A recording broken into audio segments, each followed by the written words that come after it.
Biden withdrawing after his last debate. Donald Trump now up against a new opponent. The candidates separated by the smallest of margins, essentially tied in the polls nationally and in the key battlegrounds, including right here in Pennsylvania, all still very much in play. The ABC News presidential debate starts right now.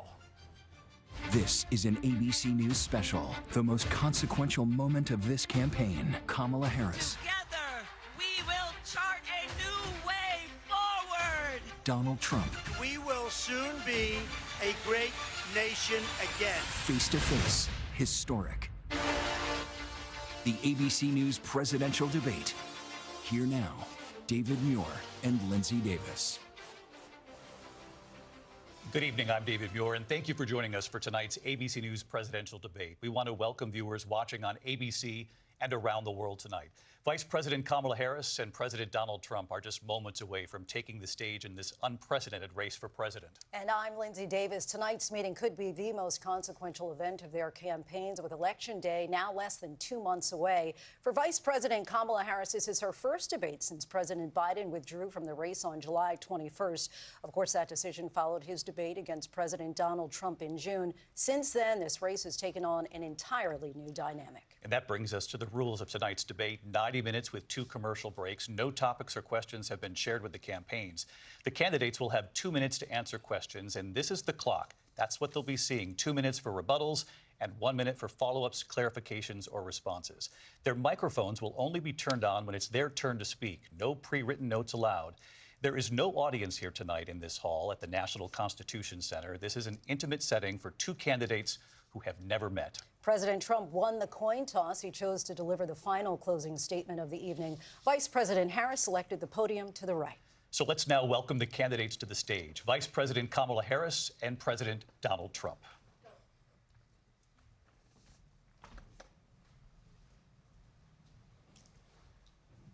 Kamala Harris. Let's have a good debate. Nice to see you. Have fun. Thank you. Welcome to you both. It's wonderful to have you. It's an honor to have you both here tonight. Good evening. We are looking forward to a spirited and thoughtful debate. So let's get started. I want to begin tonight with the issue that voters repeatedly say is their #1 issue, and that is the economy and the cost of living in this country. Vice President Harris, you and President Trump were elected 4 years ago, and your opponent on the stage here tonight often asks his supporters, are you better off than you were 4 years ago? When it comes to the economy, do you believe Americans are better off than they were 4 years ago? So I was raised as a middle-class kid, and I am actually the only person on this stage who has a plan that is about lifting up the middle class and working people of America.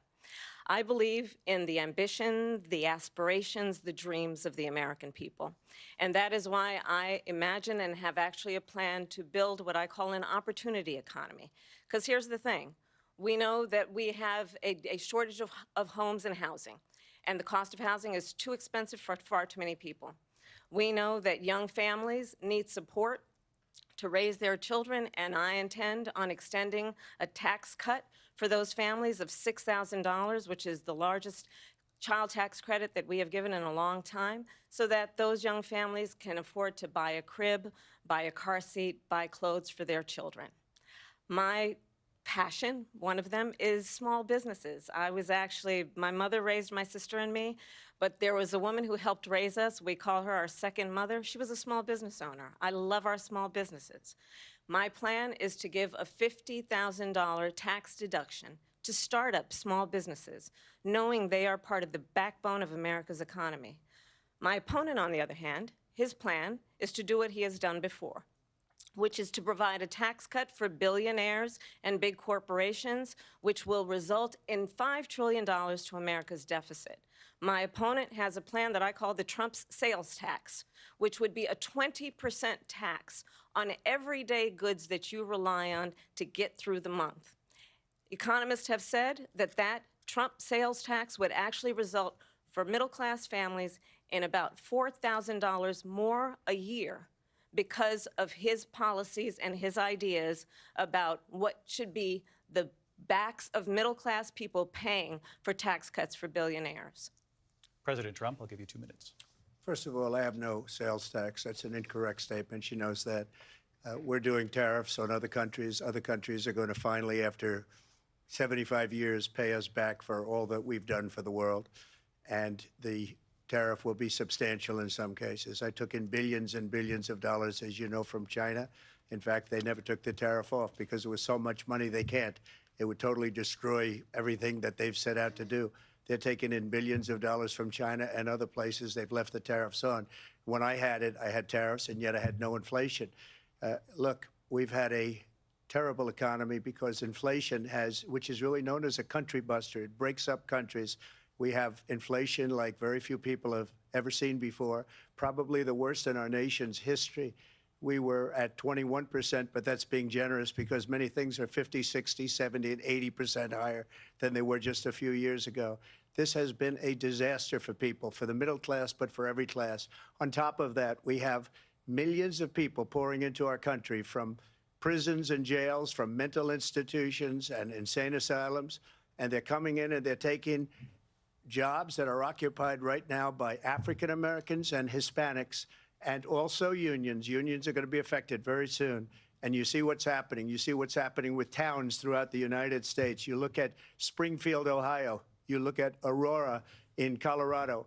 They are taking over the towns. They're taking over buildings. They're going in violently. These are the people that Xi and Biden led into our country, and they're destroying our country. They're dangerous. They're at the highest level of criminality, and we have to get them out. We have to get them out fast. I created one of the greatest economies in the history of our country. I'll do it again and even better. We are going to get to immigration and border security during this debate, but I would like to let Vice President Harris respond on the economy here. Well, I would love to. Let's talk about what Donald Trump left us. Donald Trump left us the worst unemployment since the Great Depression. Donald Trump left us the worst public health epidemic in a century. Donald Trump left us the worst attack on our democracy since the Civil War. And what we have done is clean up Donald Trump's mess. What we have done and what I intend to do is build on what we know are the aspirations and the hopes of the American people. But I'm going to tell you all in this debate tonight, you're going to hear from the same old tired playbook, a bunch of lies, grievances, and name-calling.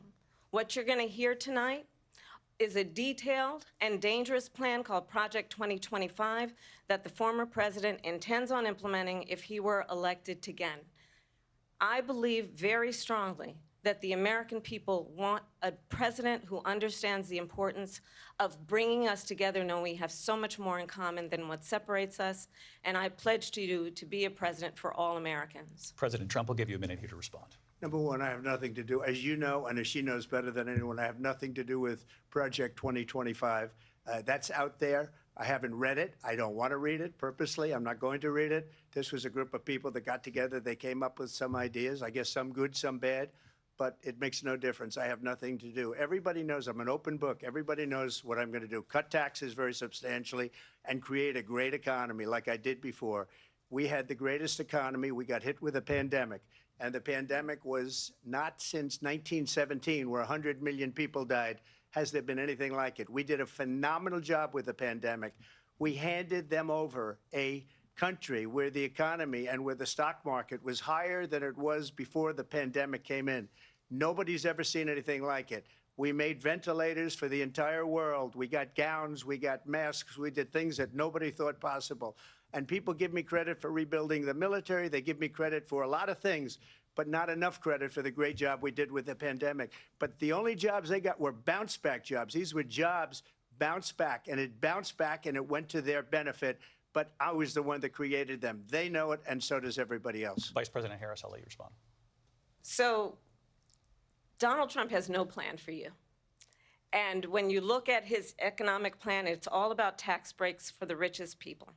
I am offering what I describe as an opportunity economy, and the best economists in our country, if not the world, have reviewed our relative plans for the future of America.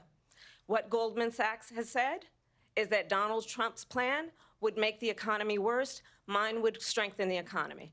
What the Wharton School has said is Donald Trump's plan would actually explode the deficit.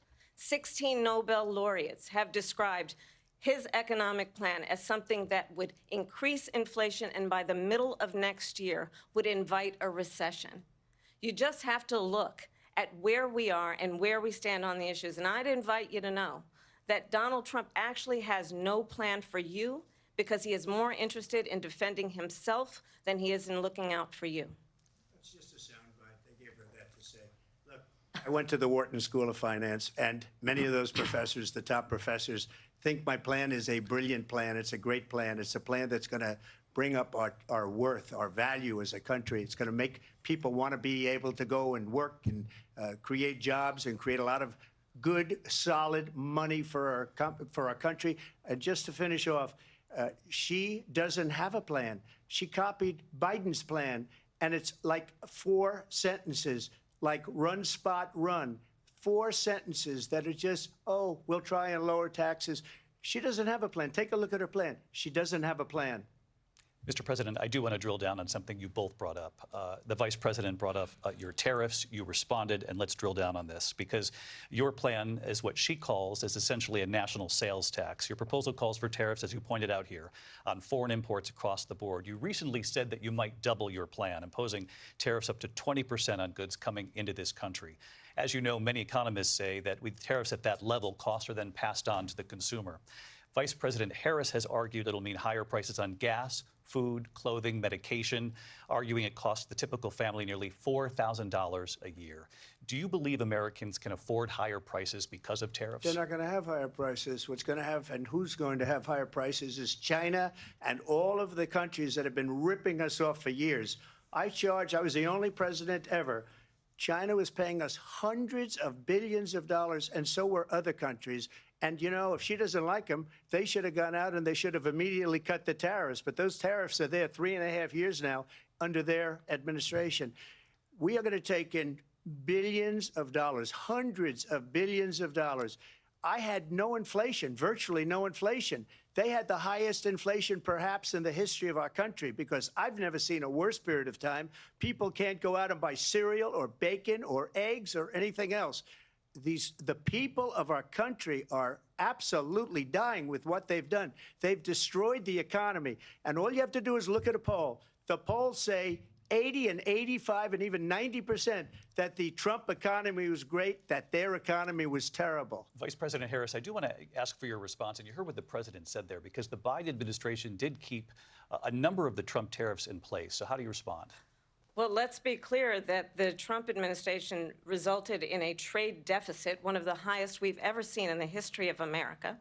He invited trade wars. You want to talk about his deal with China? What he ended up doing is, under Donald Trump's presidency, he ended up selling American chips to China to help them improve and modernize their military, basically sold us out, when a policy about China should be in making sure the United States of America wins the competition for the 21st century, which means focusing on the details of what that requires, focusing on relationships with our allies, focusing on investing in American-based technology so that we win the race on AI, on quantum computing, focusing on what we need to do to support America's workforce so that we don't end up having on the short end of the stick in terms of workers' rights. But what Donald Trump did, let's talk about this, with COVID, is he actually thanked President Xi for what he did during COVID. Look at his tweet. Thank you, President Xi, exclamation point, when we know that Xi was responsible for lacking and not giving us transparency about the origins of COVID. President Trump, I'll let you respond. First of all, they bought their chips from Taiwan. We hardly make chips anymore because of philosophies like they have and policies like they have. I don't say her because she has no policy. Everything that she believed 3 years ago and 4 years ago is out the window. She's going to my philosophy now. In fact, I was going to send her a MAGA hat. She's gone to my philosophy. But if she ever got elected, she'd change it. And it will be the end of our country. She's a Marxist. Everybody knows she's a Marxist. Her father's a Marxist professor in economics, and he taught her well. But when you look at what she's done to our country, and when you look at these millions and millions of people that are pouring into our country monthly, where it's, I believe, 21 million people, not the 15 that people say, and I think it's a lot higher than the 21. That's bigger than New York State pouring in. And just look at what they're doing to our country. They're criminals. Many of these people coming in are criminals. And that's bad for our economy, too. You know, you mentioned before, we'll talk about immigration later. Well, bad immigration is the worst thing that can happen to our economy. They have, and she has, destroyed our country with policy that's insane. Almost policy that you'd say they have to hate our country. President Trump, thank you. Lindsay? I want to turn to the issue of abortion. President Trump, you've often touted that you were able to kill Roe v. Wade. Last year, you said that you were proud to be the most pro-life president in American history. Then last month, you said that your administration would be great for women and their reproductive rights. In your home state of Florida, you surprised many with regard to your 6-week abortion ban because you initially had said that it was too short. And you said, quote, I'm going to be voting that we need more than 6 weeks. But then the very next day, you reversed course and said you would vote to support the 6-week ban. Vice President Harris says that women shouldn't trust you on the issue of abortion because you've changed your position so many times. Therefore, why should they trust you? Well, the reason I'm doing that vote is because the plan is, as you know, the vote is, they have abortion in the 9th month. They even have, and you can look at the governor of West Virginia, the previous governor of West Virginia, not the current governor, who's doing an excellent job, but the governor before, he said the baby will be born and we will decide what to do with the baby. In other words, we'll execute the baby. And that's why I did that, because that predominates, because they're radical. The Democrats are radical in that. And her vice presidential pick, which I think was a horrible pick, by the way, for our country, because he is really out of it. But her vice presidential pick says abortion in the 9th month is absolutely fine. He also says execution after birth. It's execution, no longer abortion, because the baby is born, is okay. And that's not okay with me, hence the vote. But what I did is something for 52 years. They've been trying to get Roe v. Wade into the states. And through the genius and heart and strength of 6 Supreme Court justices, we were able to do that. Now, I believe in the exceptions for rape, incest, and life of the mother. I believe strongly in it. Ronald Reagan did also. 85% of Republicans do. Exceptions. Very important. But we were able to get it, and now states are voting on it. And for the first time, you're going to see, look, this is an issue that's torn our country apart for 52 years. Every legal scholar, every Democrat, every Republican, liberal, conservative, they all wanted this issue to be brought back to the states where the people could vote. And that's what happened. Now, Ohio, the vote was somewhat liberal. Kansas, the vote was somewhat liberal, much more liberal than people would have thought. But each individual state is voting. It's the vote of the people now. It's not tied up in the federal government. I did a great service in doing it. It took courage to do it. And the Supreme Court had great courage in doing it. And I give tremendous credit to those 6 justices. There is no state in this country where it is legal to kill a baby after it's born. Madam Vice President, I want to get your response to President Trump. Well, as I said, you're going to hear a bunch of lies, and that's not actually a surprising fact. Let's understand how we got here. Donald Trump hand-selected 3 members of the United States Supreme Court with the intention that they would undo the protections of Roe v. Wade. And they did exactly as he intended. And now in over 20 states, there are Trump abortion bans, which make it criminal for a doctor or nurse to provide health care. In one state, it provides prison for life. Trump abortion bans that make no exception even for rape and incest, which understand what that means. A survivor of a crime of violation to their body does not have the right to make a decision about what happens to their body next. That is immoral. And one does not have to abandon their faith or deeply held beliefs to agree. The government, and Donald Trump certainly, should not be telling a woman what to do with her body. I have talked with women around our country. You want to talk about this is what people wanted? Pregnant women who want to carry a pregnancy to term, suffering from a miscarriage, being denied care in an emergency room because the healthcare providers are afraid they might go to jail, and she's bleeding out in a car in the parking lot? She didn't want that. Her husband didn't want that. A 12 or 13-year-old survivor of incest being forced to carry a pregnancy to term? They don't want that.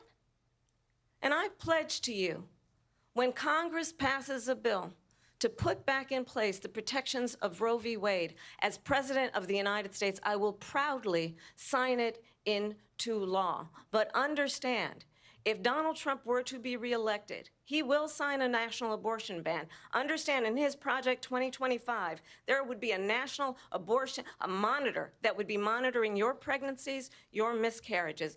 I think the American people believe that certain freedoms, in particular the freedom to make decisions about one's own body, should not be made by the government. Thank you, Vice President Harris. Well, there she goes again. It's a lie.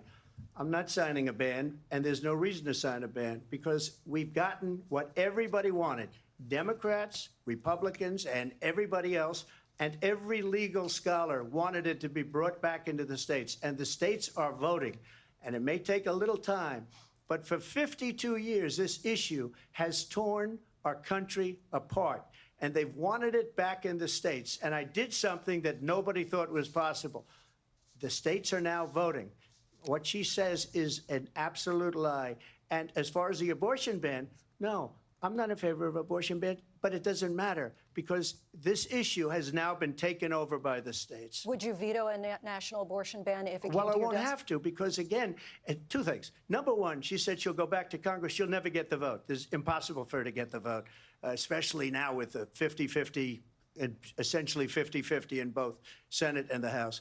She's not going to get the vote. She can't get the vote. She won't even come close to it. So it's just talk. You know what it reminds me of? When they said they're going to get student loans terminated, and it ended up being a total catastrophe. The student loans, and then her, I think probably her boss, if you call him a boss, he spends all his time on the beach. But look, her boss went out and said, we'll do it again. We'll do it a different way. And he went out, got rejected again by the Supreme Court. So all these students got taunted with this whole thing about this whole idea. And how unfair that would have been, part of the reason they lost, to the millions and millions of people that had to pay off their student loans. They didn't get it for free. But they were saying it's the same way that they talked about that they talk about abortion. But if I could just get a yes or no, because your running mate, J.D. Vance, has said that you would veto it if it did come to your desk. Well, I didn't discuss it with J.D. In all fairness, J.D., and I don't mind if he has a certain view, but I think he was speaking for me, but I really didn't. Look, we don't have to discuss it because she'd never be able to get it, just like she couldn't get student loans. They couldn't get student loans. They didn't even come close to getting student loans. They taunted young people and a lot of other people that had loans. They can never get this approved. So it doesn't matter what she says about going to Congress. Well, wonderful. Let's go to Congress, do it. But the fact is that for years they wanted to get it out of Congress and out of the federal government, and we did something that everybody said couldn't be done. And now you have a vote of the people on abortion. Vice President Harris, I want to give you your time to respond, but I do want to ask, would you support any restrictions on a woman's right to an abortion? I absolutely support reinstating the protections of Roe v. Wade. And as you rightly mentioned, nowhere in America is a woman carrying a pregnancy to term and asking for an abortion. That is not happening. It's insulting to the women of America. And understand what has been happening under Donald Trump's abortion bans.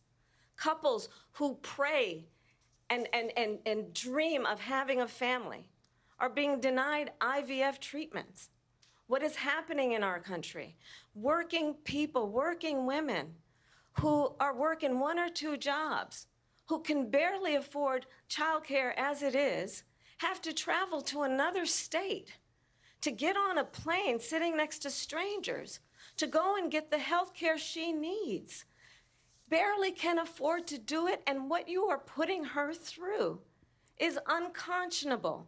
And the people of America have not, the majority of Americans believe in a woman's right to make decisions about her own body, and that is why in every state where this issue has been on the ballot, in red and blue states both, the people of America have voted for freedom.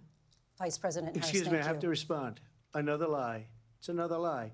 I have been a leader on IVF, which is fertilization. The IVF, I have been a leader. In fact, when they got a very negative decision on IVF from the Alabama courts, I saw the people of Alabama and the legislature 2 days later voted it in. I've been a leader on it. They know that, and everybody else knows it. I have been a leader on fertilization, IVF. And the other thing, you should ask, will she allow abortion in the 8th month, 9th month, 7th month? Come on. Okay, would you do that? Why don't you ask her that question? Why don't you answer That's the problem. question? Would you because veto? under Roe v. Wade, Answer the question, would you veto? you could do abortions in the 7th month, the 8th month, the 9th That's month, not true. and probably after birth. Just look at the governor, former governor of Virginia. The governor of Virginia said, we put the baby aside, and then we determine what we want to do with the baby. President Trump, thank you. We're going to turn now to immigration and border security. We know it's an issue that's important to Republicans, Democrats, voters across the board in this country. Vice President Harris, you were tasked by President Biden with getting to the root causes of migration from Central America. We know that illegal border crossings reached a record high in the Biden administration. This past June, President Biden imposed tough new asylum restrictions. We know the numbers since then have dropped significantly. But my question to you tonight is, why did the administration wait until 6 months before the election to act? And would you have done anything differently from President Biden on this? So I'm the only person on this stage who has prosecuted transnational criminal organizations for the trafficking of guns, drugs, and human beings. And let me say that the United States Congress, including some of the most conservative members of the United States Senate, came up with a border security bill which I supported. And that bill would have put 1,500 more border agents on the border to help those folks who are working there right now overtime, trying to do their job. It would have allowed us to stem the flow of fentanyl coming into the United States. I know there are so many families watching tonight who have been personally affected by the surge of fentanyl in our country. That bill would have put more resources to allow us to prosecute transnational criminal organizations for trafficking in guns, drugs, and human beings. But you know what happened to that bill? Donald Trump got on the phone, called up some folks in Congress, and said, kill the bill. And you know why? Because he'd prefer to run on a problem instead of fixing a problem. And understand, this comes at a time where the people of our country actually need a leader who engages in solutions, who actually addresses the problems at hand. But what we have in the former president is someone who would prefer to run on a problem instead of fixing a problem. And I'll tell you something, he's going to talk about immigration a lot tonight, even when it's not the subject that is being raised. And I'm going to actually do something really unusual, and I'm going to invite you to attend one of Donald Trump's rallies, because it's a really interesting thing to watch. You will see during the course of his rallies, he talks about fictional characters like Hannibal Lecter. He will talk about windmills cause cancer. And what you will also notice is that people start leaving his rallies early out of exhaustion and boredom. And I will tell you, the one thing you will not hear him talk about is you. You will not hear him talk about your needs, your dreams, and your desires.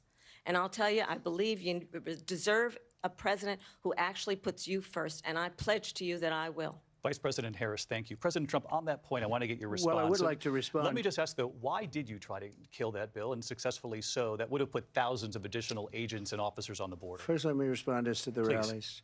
She said people start leaving. People don't go to her rallies. There's no reason to go. And the people that do go, she's bussing them in and paying them to be there, and then showing them in a different light.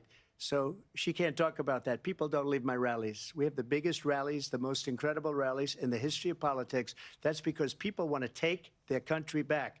Our country is being lost. We're a failing nation. And it happened 3.5 years ago. And what's going on here, you're going to end up in World War III, just to go into another subject. What they have done to our country by allowing these millions and millions of people to come into our country, and look at what's happening to the towns all over the United States. And a lot of towns don't want to talk. It's not going to be Aurora or Springfield. A lot of towns don't want to talk about it because they're so embarrassed by it. In Springfield, they're eating the dogs, the people that came in. They're eating the cats. They're eating the pets of the people that live there. And this is what's happening in our country, and it's a shame.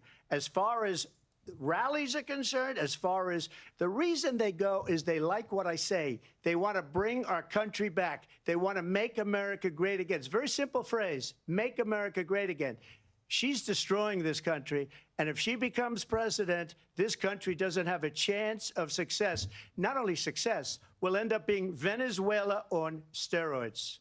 I just want to clarify here. You bring up Springfield, Ohio, and ABC News did reach out to the city manager there. He told us there have been no credible reports of specific claims of pets being harmed, injured, or abused by individuals within the immigrant community. Well, I've seen people on television. Let me just say here, this is the people on television say my dog was taken and used for food. So maybe he said that, and maybe that's a good thing to say for a city manager. I'm not taking this from but television. But the people I'm on taking it from television the city saying manager. their dog was eaten by the people that went there.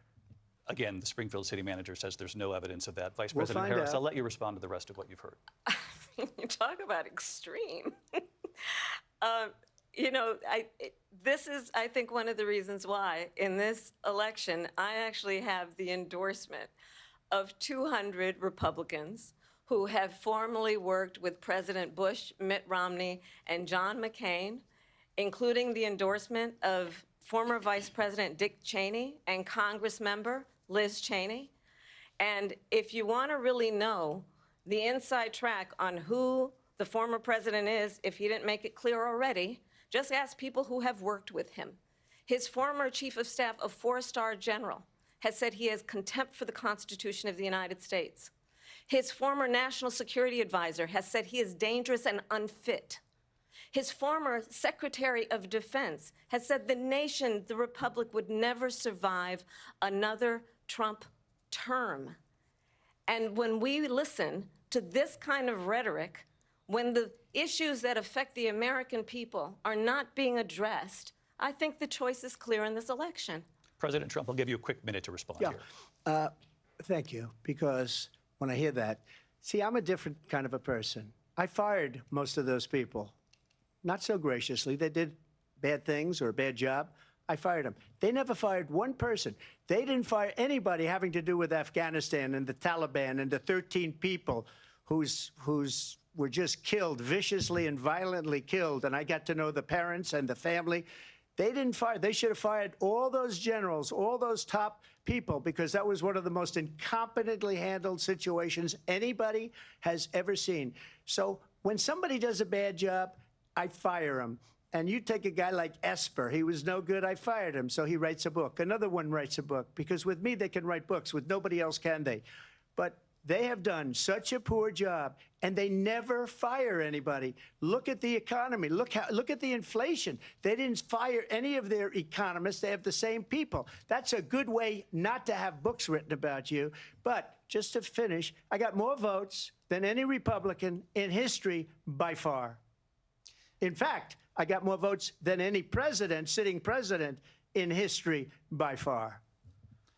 Let me continue on immigration. It was what you wanted to talk about earlier, so let's get back to your deportation proposal that the vice president has reacted to as well. President Trump, you call this the largest domestic deportation operation in the history of our country. You say you would use the National Guard. You say if things get out of control, you'd have no problem using the U.S. military. Police, yes. You also said you would use local police. How would you deport 11 million undocumented immigrants? I know you believe that number is much higher. Take us through this. What does this look like? Will authorities be going door to door in this country? Yeah, it is much higher because of them. They allowed criminals, many, many millions of criminals. They allowed terrorists. They allowed common street criminals. They allowed people to come in, drug dealers, to come into our country. And they're now in the United States and told by their countries like Venezuela, don't ever come back or we're going to kill you. Do you know that crime in Venezuela and crime in countries all over the world is way down? You know why? Because they've taken their criminals off the street and they've given them to her to put into our country. And this will be one of the greatest mistakes in history for them to allow. And I think they probably did it because they think they're going to get votes, but it's not worth it because they're destroying the fabric of our country by what they've done. There's never been anything done like this at all. They've destroyed the fabric of our country. Millions of people let in, and all over the world, Crime is down all over the world except here. Crime here is up and through the roof. Despite their fraudulent statements that they made, crime in this country is through the roof. And we have a new form of crime. It's called migrant crime. And it's happening at levels that nobody thought possible. President Trump, as you know, the FBI says overall violent crime is actually coming down in this country. But Excuse me, the FBI they were defrauding statements. They didn't include the worst cities. They didn't include the cities with the worst crime. It was a fraud, just like their number of 818,000 jobs that they said they created turned out to be a fraud. President Trump, thank you. I'll let you respond, Vice President Harris. Well, I think this is so rich, coming from someone who has been prosecuted for national security crimes, economic crimes, election interference, has been found liable for sexual assault, and his next big court appearance is in November at his own criminal sentencing.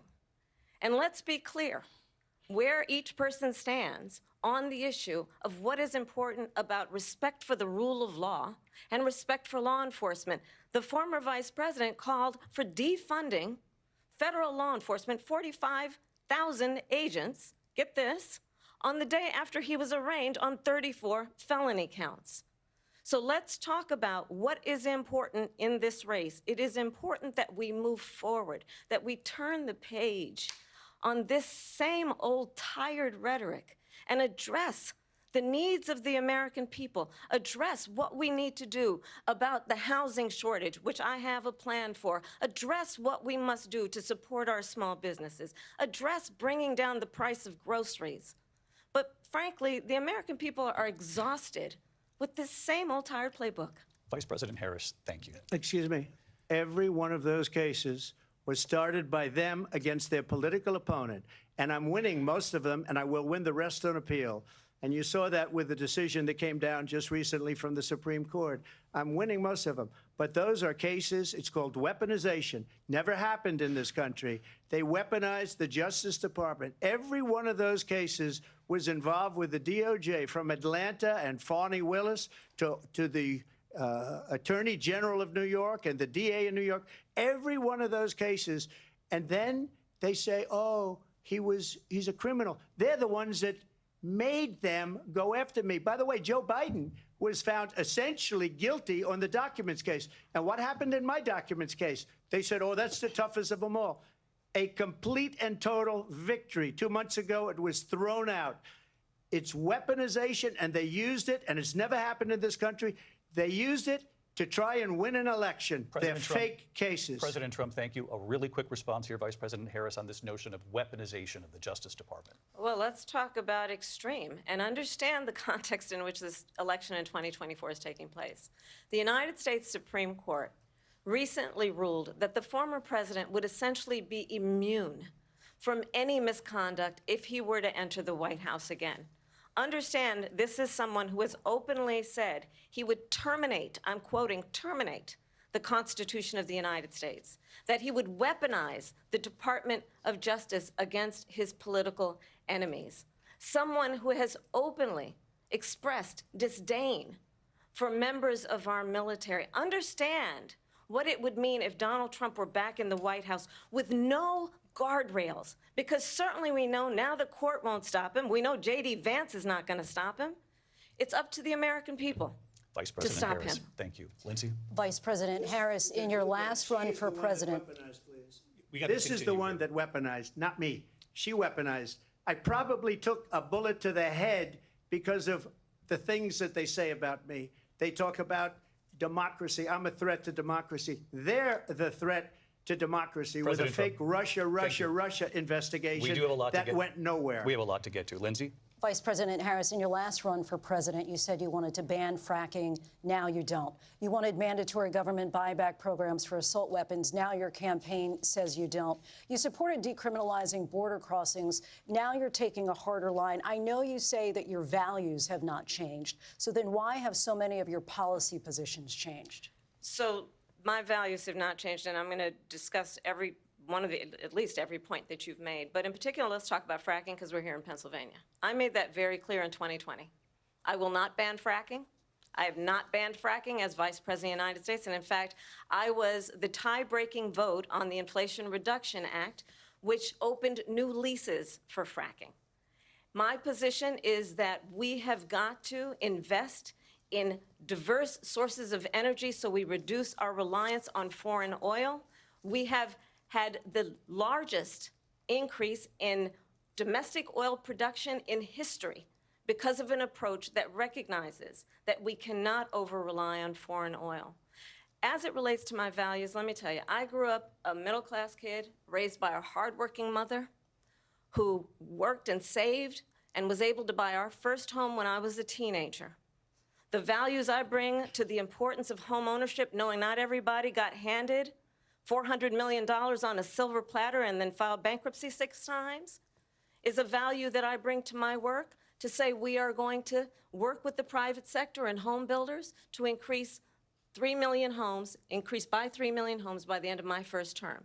My work that is related to having a friend when I was in high school who was sexually assaulted by her stepfather. And my focus then on protecting women and children from violent crime is based on a value that is deeply grounded in the importance of standing up for those who are most vulnerable. My work that is about protecting Social Security and Medicare is based on long-standing work that I have done, protecting seniors from scams. My values have not changed. And what is important is that there is a president who actually brings values and a perspective that is about lifting people up and not beating people down and name-calling. The true measure of the leader is the leader who actually understands the strength is not in beating people down, it's in lifting people up. I intend to be that president. President Trump, your Well, response? first of all, I wasn't given $400 million. I wish I was. My father was a Brooklyn builder, Brooklyn, Queens, and a great father, and I learned a lot from him. But I was given a fraction of that, a tiny fraction, and I built it into many, many billions of dollars, many, many billions. And when people see it, they are even surprised. So we don't have to talk about that. Fracking, she's been against it for 12 years.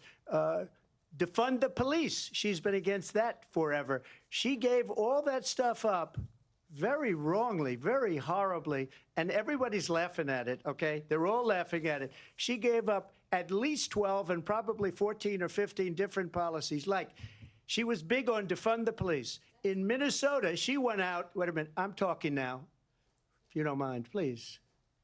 Does that sound familiar? She went out in Minnesota and wanted to let criminals that killed people, that burned down Minneapolis, she went out and raised money to get them out of jail. She did things that nobody would ever think of. Now she wants to do transgender operations on illegal aliens that are in prison. This is a radical left liberal that would do this. She wants to confiscate your guns, and she will never allow fracking in Pennsylvania. If she won the election, fracking in Pennsylvania will end on day one. Just to finish, one thing so important in my opinion. So I got the oil business going like nobody has ever done before. When they took over, they got rid of it, started getting rid of it, and the prices were going up the roof. They immediately let these guys go to where they were. I would have been 5 times, 4 times, 5 times higher, because you're talking about 3.5 years ago. They got it up to where I was because they had no choice, because the prices of energy were quadrupling and doubling. You saw what happened to gasoline. So they said, let's go back to Trump. But if she won the election, the day after that election, they'll go back to destroying our country, and oil will be dead, fossil fuel will be dead. We'll go back to windmills, and we'll go back to solar, where they need a whole desert to get some energy to come out. You ever see a solar plant? By the way, I'm a big fan of solar, but they take 400, 500 acres of desert President soil. Trump, we have a These lot are of not good issues things that we for the have to get to. environment, as We're she out of time. understands. Thank you. Lindsay, thank you. We have an election in just 56 days. And I want to talk about the peaceful transfer of power, which, of course, we all know is a cornerstone of our democracy, and the role of a president in a moment of crisis. Mr. President, on January 6th, you told your supporters to march to the Capitol. You said you would be right there with them. The country and the world saw what played out at the Capitol that day, the officers coming under attack. Aides in the West Wing say you watched it unfold on television off the Oval Office. You did send out tweets, but it was more than 2 hours before you sent out that video message telling your supporters to go home. Is there anything you regret about what you did on that day? You just said a thing that isn't covered. Peacefully and patriotically, I said during my speech, not later on. Peacefully and patriotically.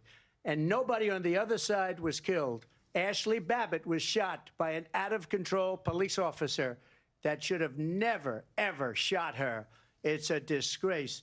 But we didn't do this group of people that have been treated so badly. I ask, what about all the people that are pouring into our country and killing people that she allowed to pour in? She was the border czar, remember that. She was the border czar. She doesn't want to be called the border czar because she's embarrassed by the border. In fact, she said at the beginning, oh, I'm surprised you're not talking about the border yet. That's because she knows what a bad job they've done. What about those people? When are they going to be prosecuted? When are these people from countries all over the world, not just South America? They're coming in from all over the world, David, all over the world. And crime rates are down all over the world because of it. But let me just ask you, David, when are those people going to be prosecuted? When are the people that burned down Minneapolis going to be prosecuted? Or in Seattle? They went into Seattle. They took over a big percentage of the city of Seattle. When are those people going to be prosecuted? But let me just ask you. You might ask her that question. You were the president. You were watching it unfold on television. It's a very simple question as we move forward toward another election. Is there anything you regret about what you did on that day? Yes or no? I had nothing to do with that other than they asked me to make a speech. I showed up for a speech. I said, I think it's going to be big. I went to Nancy Pelosi and the mayor of Washington, D.C., and the mayor put it back in writing, as you know. I said, you know, this is going to be a very big rally or whatever you want to call it. And again, it wasn't done by me. It was done by others. I said, I'd like to give you 10,000 National Guard or soldiers. They rejected me. Nancy Pelosi rejected me. It was just 2 weeks ago. Her daughter has a tape of her saying she is fully responsible for what happened. They want to get rid of that tape. It would have never happened if Nancy Pelosi and the mayor of Washington did their jobs. I wasn't responsible for security. Nancy Pelosi was responsible. She didn't do her job. The question was about you as president, not about former Speaker Pelosi. But I do want Vice President Harris to respond here. I was at the Capitol on January 6th. I was the vice president-elect. I was also an acting senator. I was there. And on that day, the President of the United States incited a violent mob to attack our nation's capital, to desecrate our nation's capital. On that day, 140 law enforcement officers were injured, and some died. And understand, the former president has been indicted and impeached for exactly that reason. But this is not an isolated situation. Let's remember Charlottesville, where there was a mob of people carrying tiki torches, spewing anti-Semitic hate. And what did the president then at the time say? There were fine people on each side. Let's remember that when it came to the Proud Boys, a militia, the president said, the former president said, stand back and stand by. So for everyone watching who remembers what January 6th was, I say, we don't have to go back. Let's not go back. We're not going back. It's time to turn the page. And if that was a bridge too far for you, well, there is a place in our campaign for you to stand for country, to stand for our democracy, to stand for rule of law, and to end the chaos, and to end the approach that is about attacking the foundations of our democracy because you don't like the outcome. And be clear on that point. Donald Trump, the candidate, has said in this election there will be a bloodbath if this and the outcome of this election is not to his liking. Let's turn the page on this. Let's not go back. Let's chart a course for the future and not go backwards to the past. Let me just follow up here. It was a different term, and it was a term that related to energy because they have destroyed our energy business. That was where bloodbath was. Also, on Charlottesville, that story has been, as you would say, debunked. Laura Ingraham, Sean Hannity, Jesse, all of these people They covered it. If they go an extra sentence, they will see it was perfect. It was debunked in almost every newspaper, but they still bring it up, just like they bring 2025 up. They bring all of this stuff up. I ask you this. You talk about the Capitol. Why are we allowing these millions of people to come through on the southern border? How come she's not doing anything? And I'll tell you what I would do, and I would be very proud to do it. I would say we would both leave this debate right now. I'd like to see her go down to Washington, D.C. during this debate, because we're wasting a lot of time. Go down to, because she's been so bad, it's so ridiculous. Go down to Washington, D.C. and let her sign a bill to close up the border, because they have the right to do it. They don't need bills. They have the right to do it. The President of the United States, you'll get him out of bed, you'll wake him up at 4 o'clock in the afternoon, you'll say, come on down to the office, let's sign a bill. If he signs a bill that the border is closed, all he has to do is say it to the Border Patrol, who are phenomenal. If they do that, the border is closed. Mr. Those President, people are killing many people, unlike J6. We talked immigration here tonight. I do want to focus on this next issue to both of you, because it really brings us this into focus, truth in these times that we're living in. Mr. President, for 3.5 years after you lost the 2020 election, you repeatedly falsely claimed that you won, many times saying you won in a landslide. In the past couple of weeks leading up to this debate, you have said, quote, you lost by a whisker, that you, quote, didn't quite make it, that you came up a little bit short. I said that? Are you now acknowledging that you lost in 2020? No, I don't acknowledge that at all. But I you said did that say sarcastically. That. You know that. It was said, oh, we lost by a whisker. That was said sarcastically. Look, there's so much proof. All you have to do is look at it. And they should have sent it back to the legislatures for approval. I got almost 75 million votes, the most votes any sitting president has ever gotten. I was told if I got 63, which was what I got in 2016, you can't be beaten. The election, people should never be thinking about an election as fraudulent. We need two things. We need walls, and we have to have it. We have to have borders, and we have to have good elections. Our elections are bad. And a lot of these illegal immigrants coming in, they're trying to get them to vote. They can't even speak English. They don't even know what country they're in practically. And these people are trying to get them to vote. And that's why they're allowing them to come into our country. I did watch all of these pieces of video.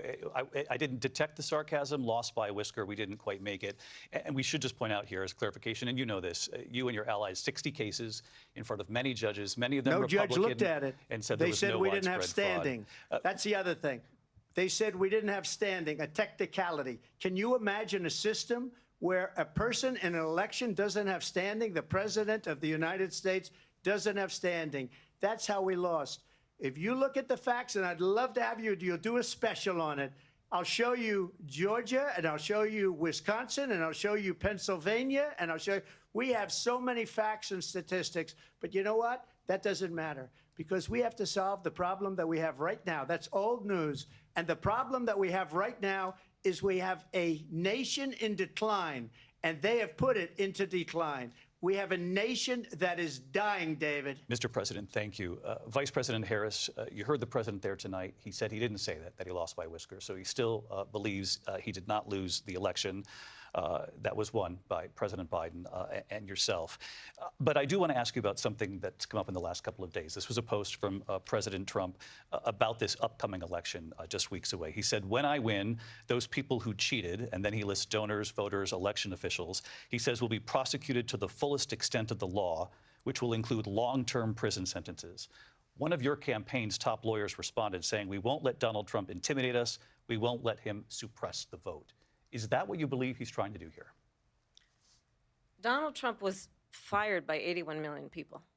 So let's be clear about that. And clearly he is having a very difficult time processing that. But we cannot afford to have a president of the United States who attempts, as he did in the past, to upend the will of the voters in a free and fair election. And I'm going to tell you that I have traveled the world as Vice President of the United States, and world leaders are laughing at Donald Trump. I have talked with military leaders, some of whom worked with you, and they say you're a disgrace.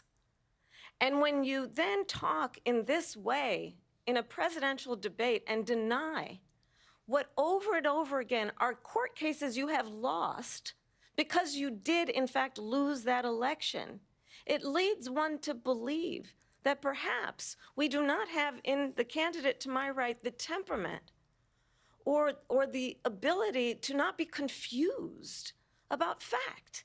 That's deeply troubling, and the American people deserve better. I'll give you 1 minute to respond, Mr. President. Let me just say about world leaders. Viktor Orban, one of the most respected men, they call him a strong man. He's a tough person, smart. Prime Minister of Hungary. They said, why is the whole world blowing up? 3 years ago, it wasn't. Why is it blowing up? He said, because you need Trump back as president. They were afraid of him. China was afraid, and I don't like to use the word afraid, but I'm just quoting him. China was afraid of him. North Korea was afraid of him. Look at what's going on with North Korea, by the way. He said Russia was afraid of him. I ended the Nord Stream 2 pipeline, and Biden put it back on day one, but he ended the XL pipeline. The XL pipeline in our country, he ended that. But he let the Russians build a pipeline going all over Europe and heading into Germany, the biggest pipeline in the world. Look, Viktor Orban said it. He said the most respected, most feared person is Donald Trump. We had no problems when Trump was president, but when this weak, pathetic man that you saw at a debate just a few months ago, that if he weren't in that debate, he'd be running instead of her. She got no votes. He got 14 million votes. What you did, you talk about a threat to democracy. He got 14 million votes, and they threw him out of office. And you know what? I'll give you a little secret. He hates her. He can't stand her. But he got 14 million votes. They threw him out. She got 0 votes. And when she ran, she was the first one to leave because she failed. And now she's running. I don't understand it, but I'm okay with it because your time is I think up. we're going to do very well. We've got a lot more to get to. Turning now to the Israel-Hamas war and the hostages who are still being held, Americans among them. Vice President Harris, in December, you said, quote, Israel has a right to defend itself, but you added, quote, it matters how, saying international humanitarian law must be respected. Israel must do more to protect innocent civilians. You said that 9 months ago. Now an estimated 40,000 Palestinians are dead. Nearly 100 hostages remain. Just last week, Prime Minister Benjamin Netanyahu said there's not a deal in the making. President Biden has not been able to break through the stalemate. How would you do it? Well, let's understand how we got here. On October 7, Hamas, a terrorist organization, slaughtered 1,200 Israelis. Many of them young people who were simply attending a concert. Women were horribly raped. And so absolutely, I said then, I say now, Israel has a right to defend itself. We would. And how it does so matters. Because it is also true, far too many innocent Palestinians have been killed. Children, mothers. What we know is that this war must end. It must end immediately, and the way it will end is we need a ceasefire deal and we need the hostages out. And so we will continue to work around the clock on that. Work around the clock, also understanding that we must chart a course for a two-state solution. And in that solution, there must be security for the Israeli people and Israel, and in equal measure for the Palestinians. But the one thing I will assure you always, I will always give Israel the ability to defend itself, in particular as it relates to Iran and any threat that Iran and its proxies pose to Israel. But we must have a two-state solution where we can rebuild Gaza, where the Palestinians have security, self-determination, and the dignity they so rightly deserve. President Trump, how would you negotiate with Netanyahu and also Hamas in order to get the hostages out and prevent the killing of more innocent civilians in Gaza? If I were president, it would have never started. If I were president, Russia would have never, ever, I know Putin very well, he would have never, and there was no threat of it either, by the way, for 4 years, have gone into Ukraine and killed millions of people when you add it up, far worse than people understand what's going on over there. But when she mentions about Israel, all of a sudden, she hates Israel. She wouldn't even meet with Netanyahu when he went to Congress to make a very important speech. She refused to be there because she was at a sorority party of hers. She wanted to go to the sorority party. She hates Israel. If she's president, I believe that Israel will not exist within 2 years from now. And I've been pretty good at predictions, and I hope I'm wrong about that one. She hates Israel. At the same time, in her own way, she hates the Arab population because the whole place is going to get blown up. Arabs, Jewish people, Israel will be gone. It would have never happened. Iran was broke under Donald Trump. Now Iran has $300 billion because they took off all the sanctions that I had. Iran had no money for Hamas or Hezbollah or any of the 28 different spheres of terror. And they are spheres of terror, horrible terror. They had no money. It was a big story, and you know it. You covered it very well, actually. They had no money for terror. They were broke. Now they're a rich nation. And now what they're doing is they're spreading that money around. Look at what's happening with the Houthis and Yemen. Look at what's going on in the Middle East. This would have never happened. I will get that settled and fast, and I'll get the war with Ukraine and Russia ended. If I'm president-elect, I'll get it done before even becoming president. Vice President Harris, he says you hate Israel. That's absolutely not true. I have my entire career and life supported Israel and the Israeli people. He knows that. He's trying to, again, divide and distract from the reality, which is it is very well known that Donald Trump is weak and wrong on national security and foreign policy. It is well known that he admires dictators, wants to be a dictator on day one, according to himself. It is well known that he said of Putin that he can do whatever the hell he wants and go into Ukraine. It is well known that he said when Russia went into Ukraine, it was brilliant. It is well known he exchanged love letters with Kim Jong-un. And it is absolutely well known that these dictators and autocrats are rooting for you to be president again because they're so clear. They can manipulate you with flattery and favors. And that is why so many military leaders who you have worked with have told me you are a disgrace. That is why we understand that we have to have a president who is not consistently weak and wrong on national security, including the importance of upholding and respecting in highest regard our military. Vice President Harris, thank you. They're the ones, and she's the one that caused it, that's weak on national security by allowing every nation last month for the year, 168 different countries sending people into our country. Their crime rates are way down. Putin endorsed her last week, said, I hope she wins. And I think he meant it, because what he's gotten away with is absolutely incredible. It wouldn't have happened with me.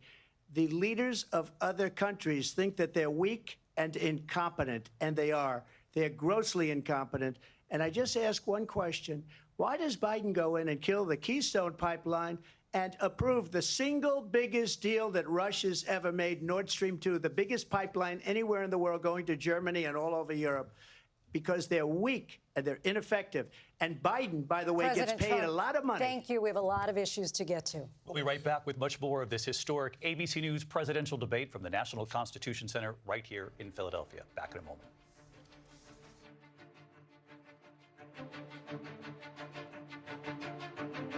The ABC News presidential debate will continue after this.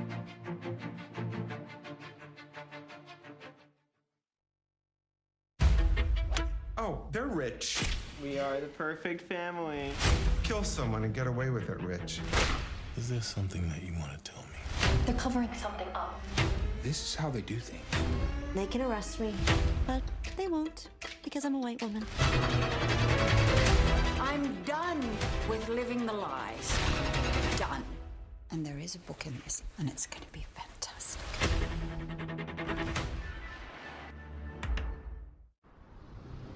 This whale is unaware it's being exploited for financial advertising. Look at this silly little sailboat. These men of means with their silver spoons eating up the financial favors of the 1%. What would become of them when they discover Robinhood Gold allows others to earn their very liberal rates on idle cash and unlimited deposit bonuses? They would descend into chaos, merciless chaos. The season finale is upon us! dog food in thy fridge? It's not dog food, it's fresh pet. Real meat, real veggies. For thy beast? There's always a betrayal in the finale.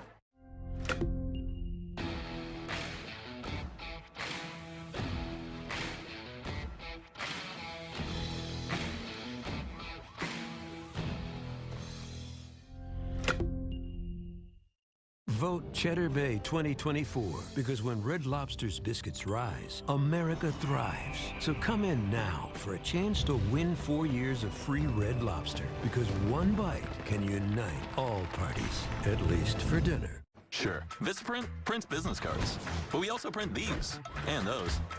And engrave that. We print your brand on everything so customers can notice you, remember you, and fall in love with you. If you need it, we print it with 25% off for new customers at Vistaprint.com. Nobody knew I existed. But look at all these people. Who do you think they see me? You're Joker. I'd do anything for you. People believe Arthur Fleck to be some kind of martyr. Well, he's not. You don't think this is me? Rated R. ABC's David Muir, the most watched newscast in America. Doctor, welcome aboard the Odyssey. Our mission is to preserve the dream, and that's why you're here. Keep these dreamers safe. I'm in.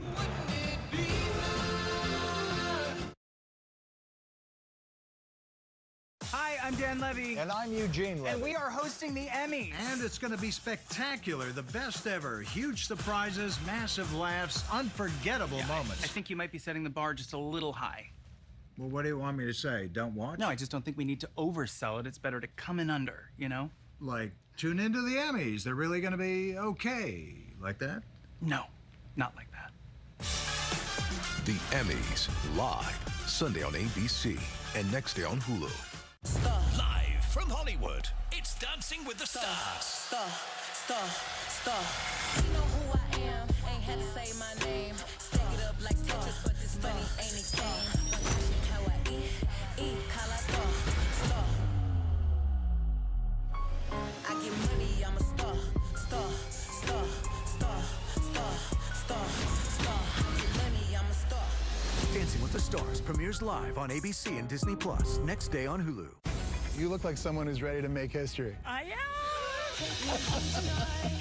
Kiss me how you like. I've been waiting for you. I am ready to find the next great love of my life. You're my favorite kind of high. Life is better when you share it with somebody else. Everybody deserves to have love in their life. I deserve it too. You're my favorite kind of high. Rushing through me like a fire. I truly believe that I could find love. You're my favorite kind of high. You got me feeling real good, so let's just keep on dancing. Live from the National Constitution Center in Philadelphia, Pennsylvania. Here again, David Muir and Lindsay Davis. Welcome back to this historic ABC News presidential debate tonight. We're going to continue here, and I want to turn to the war in Ukraine. We're now 2.5 years into this conflict. Mr. President, it has been the position of the Biden administration that we must defend Ukraine from Russia, from Vladimir Putin, to defend their sovereignty, their democracy, that it's in America's best interest to do so, arguing that if Putin wins, he may be emboldened to move even further into other countries. You have said you would solve this war in 24 hours. You said so just before the break tonight. How exactly would you do that? And I want to ask you a very simple question tonight. Do you want Ukraine to win this war? I want the war to stop. I want to save lives that are being uselessly, people being killed by the millions. It's the millions. It's so much worse than the numbers that you're getting, which are fake numbers. Look, we're in for $250 billion or more, because they don't ask Europe, which is a much bigger beneficiary to getting this thing done than we are. They're in for $150 billion less because Biden and you don't have the courage to ask Europe like I did with NATO. They paid billions and billions, hundreds of billions of dollars when I said, either you pay up or we're not going to protect you anymore. So that's maybe one of the reasons they don't like me as much as they like weak people. But you take a look at what's happening. We're in for 250 to 275 billion. They're into 100 to 150. They should be forced to equalize. With that being said, I want to get the war settled. I know Zelensky very well, and I know Putin very well. I have a good relationship, and they respect your president, okay? They respect me. They don't respect Biden. How would you respect him? Why? For what reason? He hasn't even made a phone call in 2 years to Putin, hasn't spoken to anybody. They don't even try and get it. That is a war that's dying to be settled. I will get it settled before I even become president. If I win, when I'm president-elect, and what I'll do is I'll speak to one, I'll speak to the other, I'll get them together. That war would have never happened. And in fact, when I saw Putin after I left, unfortunately left because our country has gone to hell. But after I left, when I saw him building up soldiers, he did it after I left, I said, oh, he must be negotiating. It must be a good, strong point of negotiation. Well, it wasn't, because Biden had no idea how to talk to him. He had no idea how to stop it. And now you have millions of people dead, and it's only getting worse, and it could lead to World War III. Don't kid yourself, David. We're playing with World War III, and we have a president that we don't even know if he's... Where is our president? We don't even know if he's a president. And just to clarify they here... threw him out of a campaign like a dog. We don't even know. Is he our president? But we have a president, Mr. President, that doesn't know he's alive. Your time is up. Just to clarify in the question, do you believe it's in the U.S. best interest for Ukraine to win this war, yes or no? I think it's the U.S. best interest to get this war finished and just get it done. All right. Negotiate a deal, because we have to stop all of these human lives from being destroyed. I want to take this to Vice President Harris. I want to get your thoughts on support for Ukraine in this moment, but also, as Commander-in-Chief, if elected, how would you deal with Vladimir Putin, and would it be any different from what we're seeing from President Biden? Well, first of all, it's important to remind the former president you're not running against Joe Biden, you're running against me. I believe the reason that Donald Trump says that this war would be over within 24 hours is because he would just give it up. And that's not who we are as Americans. Let's understand what happened here. I actually met with Zelensky a few days before Russia invaded, tried through force to change territorial boundaries, to defy one of the most important international rules and norms, which is the importance of sovereignty and territorial integrity. And I met with President Zelensky. I shared with him American intelligence about how he could defend himself. Days later, I went to NATO's eastern flank, to Poland and Romania. And through the work that I and others did, we brought 50 countries together to support Ukraine in its righteous defense.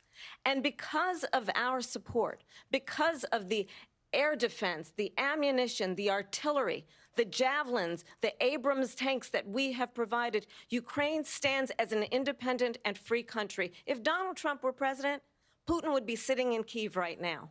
And understand what that would mean, because Putin's agenda is not just about Ukraine.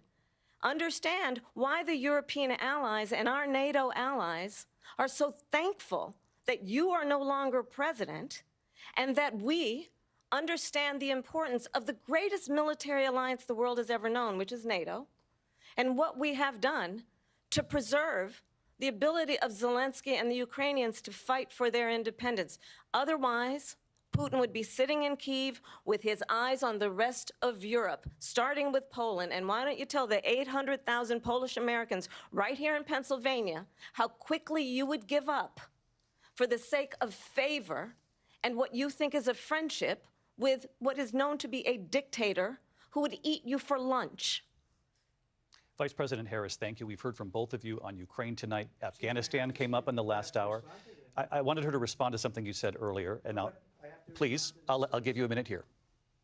Putin would be sitting in Moscow, and he wouldn't have lost 300,000 men and women, but he would have been sitting in Moscow. Quiet, please. He would have been sitting in Moscow much happier than he is right now. But eventually, you know, he's got a thing that other people don't have. He's got nuclear weapons. They don't ever talk about that. He's got nuclear weapons. Nobody ever thinks about that. And eventually, maybe he'll use them, and maybe he hasn't been that threatening, but he does have that. Something we don't even like to talk about. Nobody likes to talk about it. But just so you understand, they sent her to negotiate peace before this war started. 3 days later, he went in and he started the war because everything they said was weak and stupid. They said the wrong things. That war should have never started. She was the emissary. They sent her in to negotiate with Zelensky and Putin, and she did. And the war started 3 days later. And that's the kind of talent we have with her. She's worse than Biden. In my opinion, I think he's the worst president in the history of our country. She goes down as the worst vice president in the history of our country. But let me tell you something. She is a horrible negotiator. They sent her in to negotiate. As soon as they left, Putin did the invasion. President Trump, thank you. You did bring up something. You said she went to negotiate with Vladimir Putin. Vice President Harris, have you ever met Vladimir Putin? Can you clarify tonight? Yet again, I said it at the beginning of this debate, you're going to hear a bunch of lies coming from this fellow. And that is another one. When I went to meet with President Zelensky, I've now met with him over 5 times. The reality is it has been about standing as America always should, as a leader upholding international rules and norms, as a leader who shows strength, understanding that the alliances we have around the world are dependent on our ability to look out for our friends and not favor our enemies because you adore strongmen instead of caring about democracy. And that is very much what is at stake here. The President of the United States is commander-in-chief. And the American people have a right to rely on a president who understands the significance of America's role and responsibility in terms of ensuring that there is stability and ensuring we stand up for our principles and not sell them for the benefit of personal flattery. We've talked about Ukraine and Vladimir Putin. I do want to talk about Afghanistan. It came up in the first hour of this debate. I want to move on to Afghanistan. Stoltenberg said Trump did the most amazing thing I've ever seen. He got these countries, the 28 countries at the time, to pay up. He said, I've never seen. He's the head of NATO. He said, I've never seen. For years, we were paying almost all of NATO. We were being ripped off by European nations, both on trade and on NATO. I got them to pay up by saying one of the statements you made before, if you don't pay, we're not going to protect you. Otherwise, we would have never gotten it. He said it was one of the most incredible jobs that he's ever seen done. Thank you. I want to turn to Afghanistan. It came up in the first hour of the debate, and we witnessed a poignant moment today on Capitol Hill, honoring the soldiers who died in the chaotic withdrawal from Afghanistan. I do want to ask the Vice President, do you believe you bear any responsibility in the way that withdrawal played out? Well, I will tell you, I agreed with President Biden's decision to pull out of Afghanistan.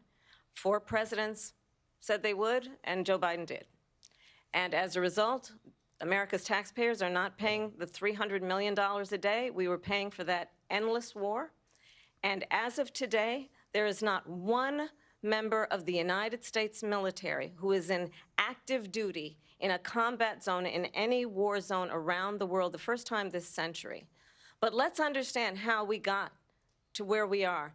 Donald Trump, when he was president, negotiated one of the weakest deals you can imagine. He calls himself a deal maker. Even his national security advisor said it was a weak, terrible deal. And here's how it went down. He bypassed the Afghan government. He negotiated directly with a terrorist organization called the Taliban. The negotiation involved the Taliban getting 5,000 Taliban terrorists released. And get this, and the president at the time invited the Taliban to Camp David, a place of storied significance for us as Americans, a place where we honor the importance of American diplomacy, where we invite and receive respected world leaders. And this former president, as president, invited them to Camp David because he does not, again, appreciate the role and responsibility of the President of the United States to be commander-in-chief with a level of respect. And this gets back to the point of how he has consistently disparaged and demeaned members of our military, fallen soldiers, and the work that we must do to uphold the strength and the respect of the United States of America around the world. Vice President Harris, thank you. President Trump, your response to her saying that you began the negotiations with the Taliban. So if you take a look at that period of time, the Taliban was killing our soldiers, a lot of them, with snipers. And I got involved with the Taliban because the Taliban was doing the killing. That's the fighting force within Afghanistan. They don't bother doing that because, you know, they deal with the wrong people all the time. But I got involved. And Abdul is the head of the Taliban. He is still the head of the Taliban. And I told Abdul, don't do it anymore. You do it anymore, you're going to have problems. And he said, why do you send me a picture of my house? I said, you're going to have to figure that out, Abdul. And for 18 months, we had nobody killed. We did have an agreement negotiated by Mike Pompeo. It was a very good agreement. The reason it was good, it was we were getting out. We would have been out faster than them, but we wouldn't have lost the soldiers. We wouldn't have left many Americans behind, and we wouldn't have left $85 billion worth of brand new, beautiful military equipment behind. And just to finish, they blew it. The agreement said you have to do this, and they didn't do it. They didn't do it. The agreement was terminated by us because they didn't do what they were supposed to do. I want to move on. And these people did the worst withdrawal, and in my opinion, the most embarrassing moment in the history of our country. And by the way, that's why Russia attacked Ukraine, because they saw how incompetent she and her boss are. President Trump, thank you. I want to move on now to race and politics in this country. Mr. President, you recently said of Vice President Harris, quote, I didn't know she was black until a number of years ago when she happened to turn black, and now she wants to be known as black.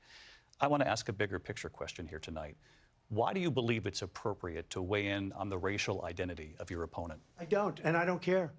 I don't care what she is. I don't care. You make a big deal out of something. I couldn't care less. Whatever she wants to be is okay with me. But those were your words, so I'm I asking... don't know. I mean, all I can say is I read where she was not black, that she put out, and I'll say that. And then I read that she was black, and that's okay. Either one was okay with me. That's up to her. That's up to her. Vice President Harris, your thoughts on this?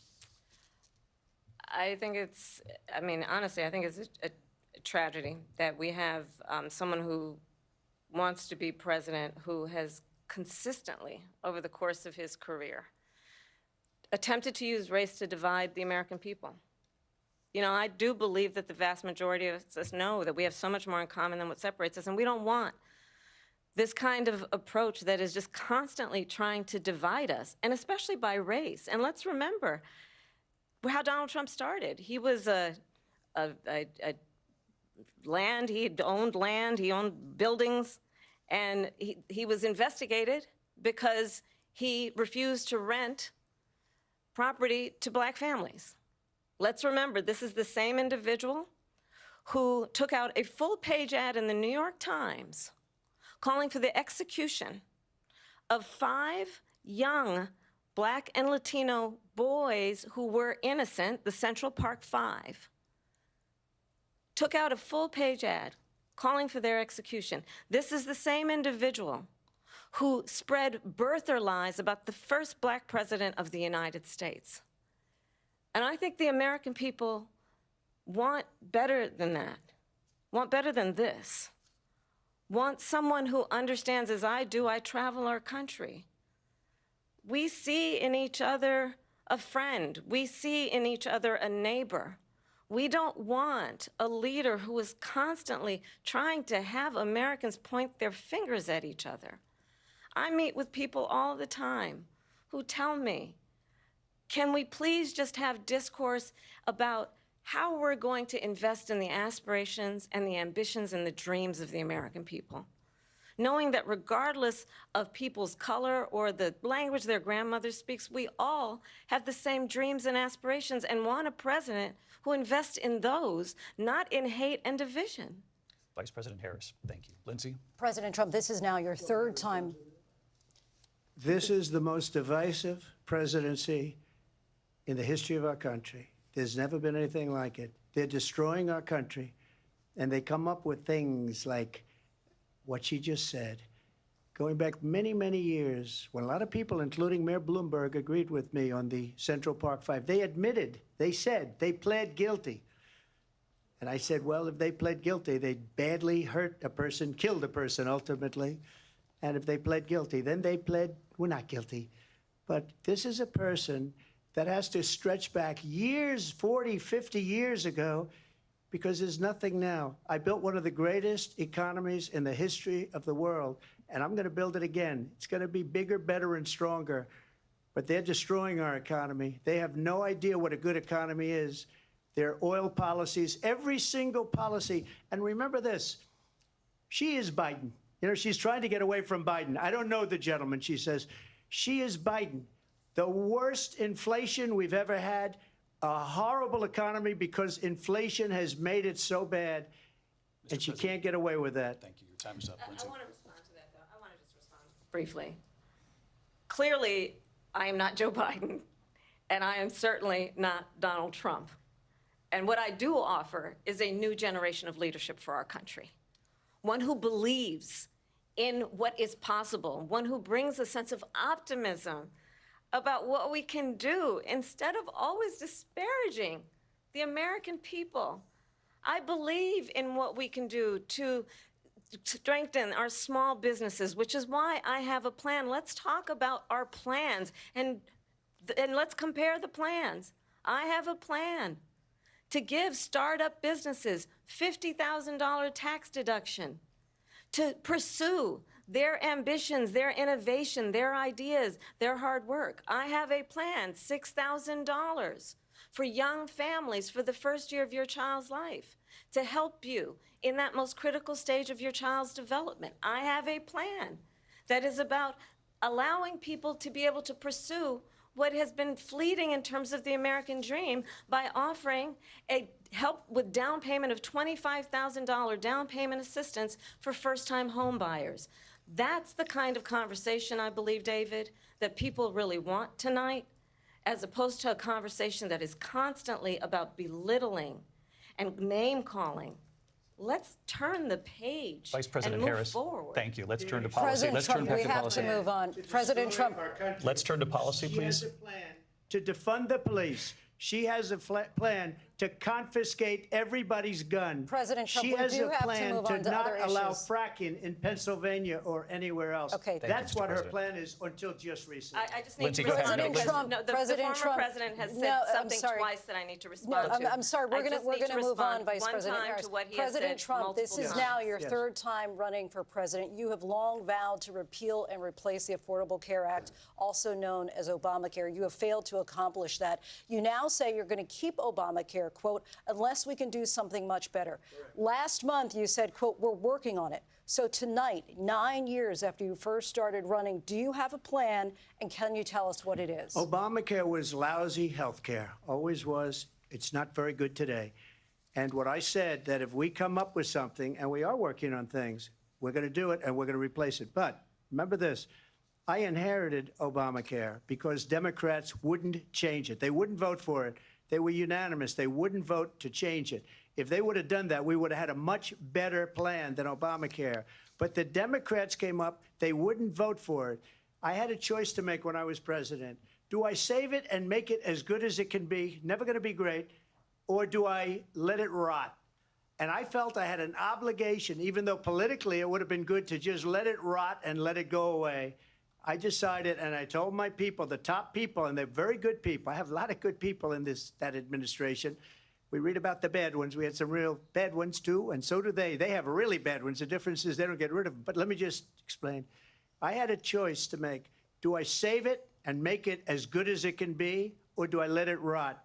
And I saved it. I did the right thing.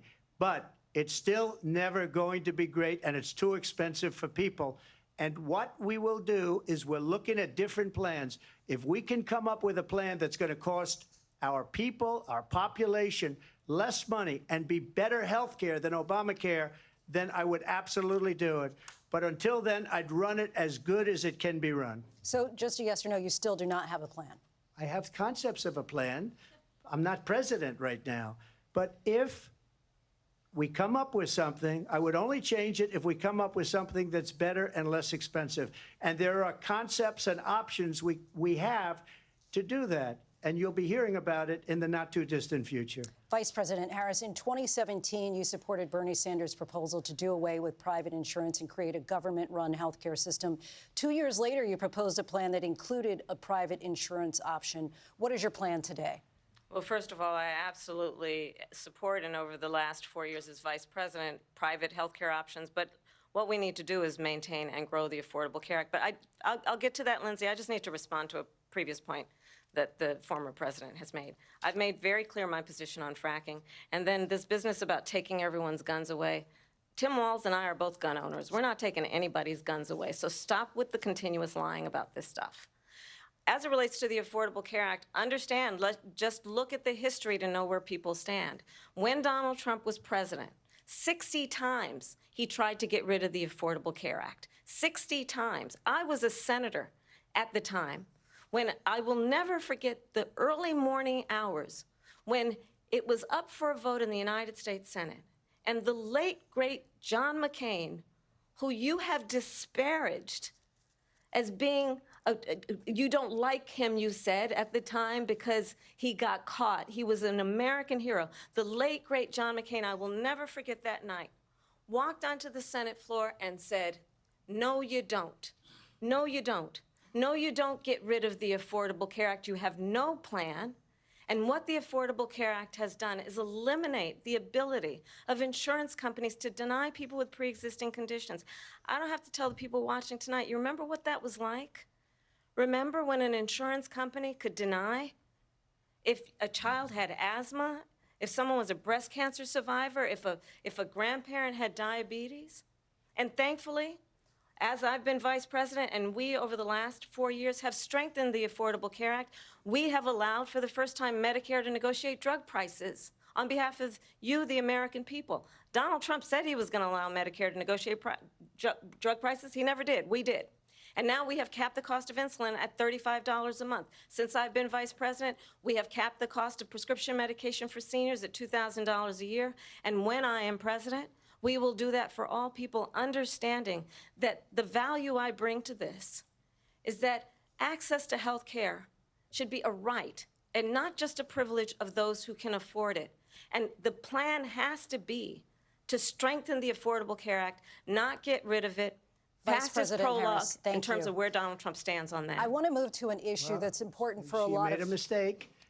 Number one, John McCain fought Obamacare for 10 years. But it wasn't only him. It were all of the Democrats that kept it going. And you know what? We can do much better than Obamacare, much less money.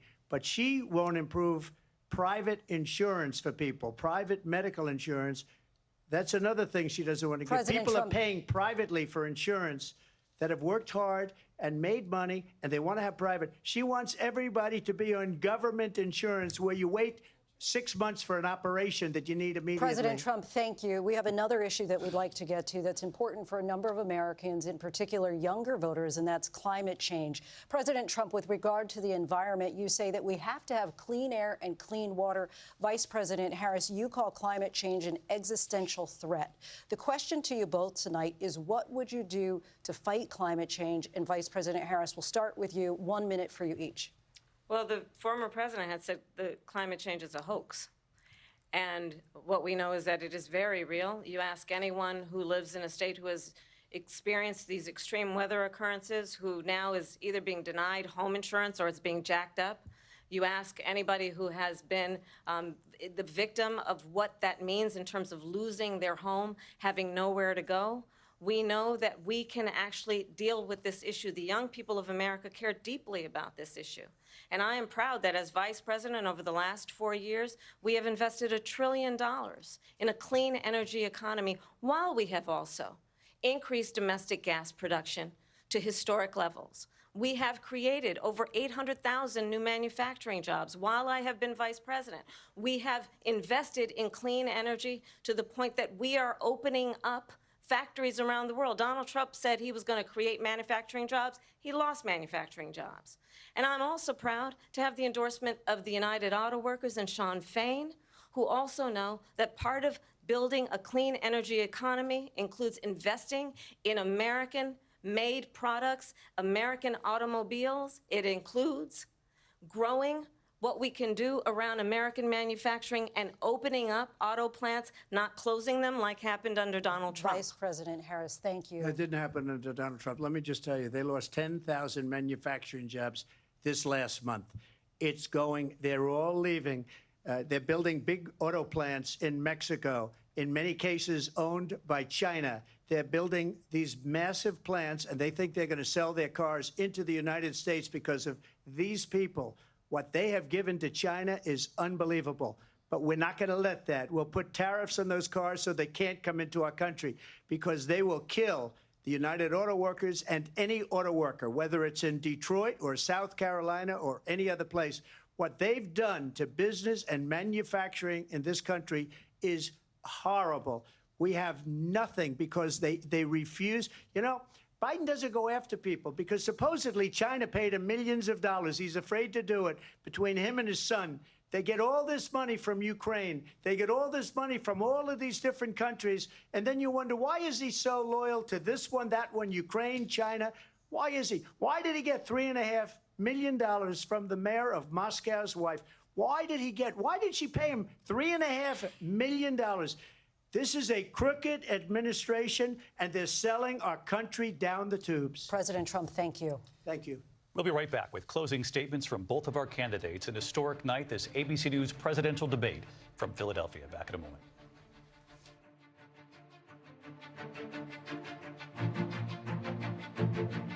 The ABC News presidential debate will continue after this. To the future of our family. I will build a city that people can dream about. Megalopolis. That man is a megalomaniac. What is it like being rich? You can scare people. How tall? You're gonna have to prove yourself.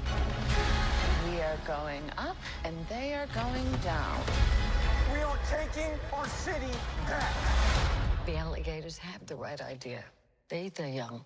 Megalopolis. Rated R. September 27th. Sail through the heart of historic cities and unforgettable scenery with Viking. Unpack once and get closer to iconic landmarks, local life, and cultural treasures. Because when you experience Europe on a Viking longship, you'll spend less time getting there and more time being there.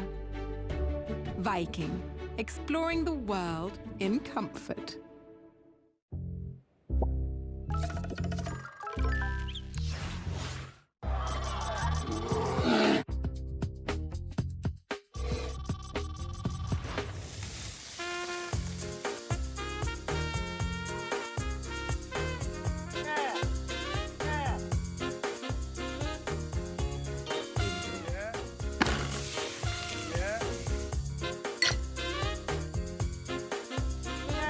Jump to the jam boogie.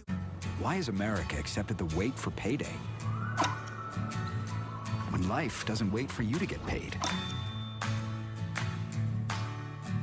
Introducing My Pay from Chime, a revolutionary new way of getting your pay when you want. Get up to $500 of your pay before payday. No interest, no credit check, no mandatory fees. When any day is payday, it's a good day. Get paid when you say with My Pay. Get started at Chime.com. Thursday night football on Prime. It's on. Ready to have some fun?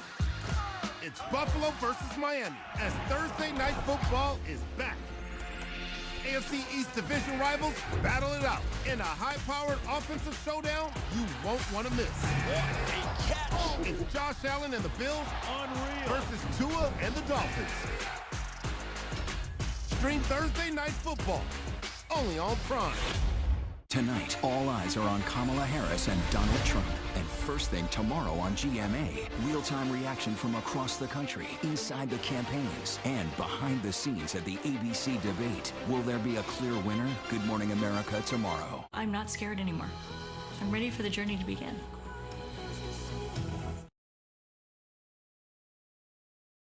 Hi, I'm Eugene Levy. And I'm Dan Levy, and we are hosting the Emmys this year. We're rolling out the red carpet for TV's biggest stars. It'll be a night full of glitz and glamour.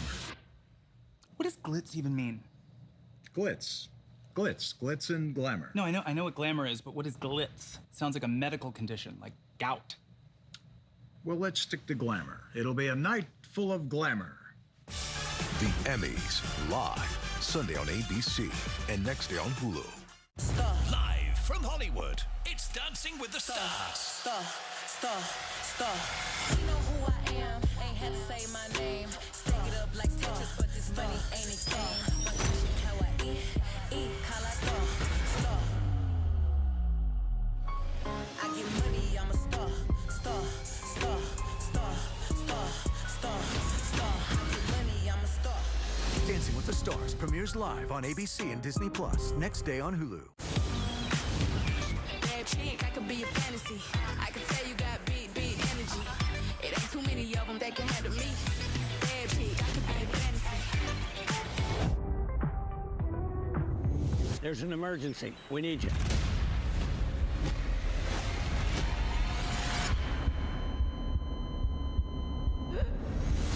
You're gonna be okay.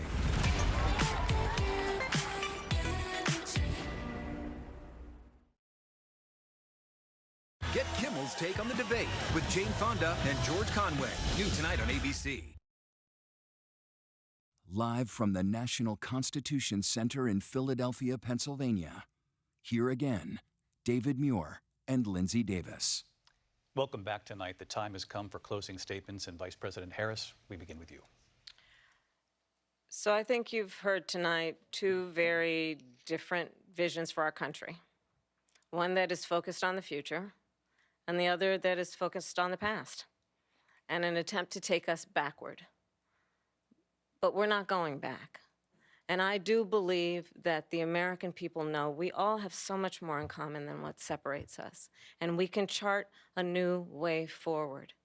And a vision of that includes having a plan, understanding the aspirations, the dreams, the hopes, the ambition of the American people, which is why I intend to create an opportunity economy, investing in small businesses, in new families, in what we can do around protecting seniors, what we can do that is about giving hardworking folks a break and bringing down the cost of living.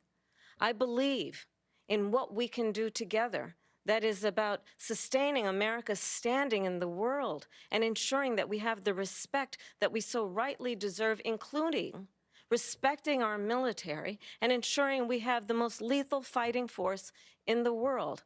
I will be a president that will protect our fundamental rights and freedoms, including the right of a woman to make decisions about her own body and not have her government tell her what to do. I'll tell you, I started my career as a prosecutor. I was a DA, I was an attorney general, a United States senator, and now vice president. I've only had one client, the people. And I'll tell you, as a prosecutor, I never asked a victim or a witness, are you a Republican or a Democrat? The only thing I ever asked them, are you okay? And that's the kind of president we need right now. Someone who cares about you and is not putting themselves first. I intend to be a president for all Americans and focus on what we can do over the next 10 and 20 years to build back up our country by investing right now in you, the American people. Vice President Harris, thank you. President Trump? So she just started by saying she's going to do this, she's going to do that, she's going to do all these wonderful things. Why hasn't she done it? She's been there for 3.5 years. They've had 3.5 years to fix the border. They've had 3.5 years to create jobs and all the things we talked about. Why hasn't she done it? She should leave right now, go down to that beautiful White House, go to the Capitol, get everyone together and do the things you want to do, but you haven't done it, and you won't do it because you believe in things that the American people don't believe in. You believe in things like we're not going to frack. We're not going to take fossil fuel. We're not going to do things that are going to make this country strong, whether you like it or not. Germany tried that, and within 1 year, they were back to building normal energy plants. We're not ready for it. We can't sacrifice our country for the sake of bad vision. But I just ask one simple question. Why didn't she do it? We're a failing nation. We're a nation that's in serious decline. We're being laughed at all over the world. All over the world, they're laughed. I know the leaders very well. They're coming to see me. They call me. We're laughed at all over the world. They don't understand what happened to us as a nation. We're not a leader. We don't have any idea what's going on. We have wars going on in the Middle East. We have wars going on with Russia and Ukraine. We're going to end up in a third world war, and it'll be a war like no other because of nuclear weapons, the power of weaponry. I rebuilt our entire military. She gave a lot of it away to the Taliban. She gave it to Afghanistan. What these people have done to our country, and maybe toughest of all, is allowing millions of people to come into our country. Many of them are criminals, and they're destroying our country. The worst president, the worst vice president in the history of our country. President Trump, thank you. And that is our ABC News presidential debate from here in Philadelphia at the National Constitution Center. I'm Lindsay Davis. And I'm David Muir. Thank you for watching here in the U.S. and all over the world, and from all of us here at ABC News. Good night.